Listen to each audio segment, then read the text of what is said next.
The NFL's second wildcard round game today features a showdown between two NFC West teams. The Los Angeles Rams will travel to Washington State today to take on the Seattle Seahawks.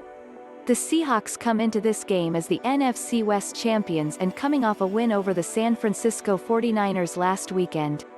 The Seahawks hold the number 3 seed in the NFC Playoffs. The Rams come into this game as the second-place team in the NFC West and coming off a win last week over the Arizona Cardinals. The Rams are the number 6 seed in the NFC's playoffs. The Seahawks held onto the 12th best defense in the NFL for this past season, gaining an average of 388.5 yards per game. The Seahawks were 13th in the NFL through the air with an average of 265.3 yards per game and ranked 12th in the NFL on the ground, rushing for an average of 123.2 yards per game. The Rams come into the playoffs with the 15th ranked offense with an average of 387.6 yards gained per game.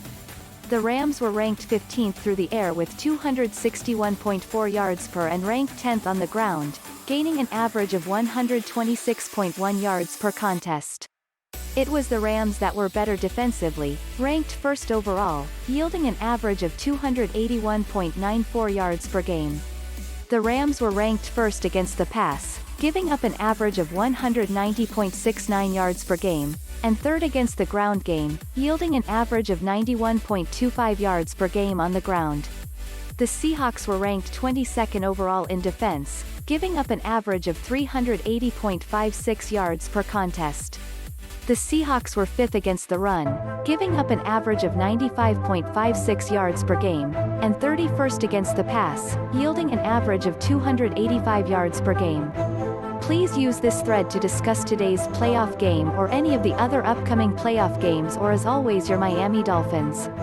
Please remember to follow all site rules during the live threads as you would in any other post on the site. Also remember that there is a strict rule against sharing, requesting, or discussing any illegal game streams on any SBNation site. Violation of this rule could result in a suspension or banning from the platform.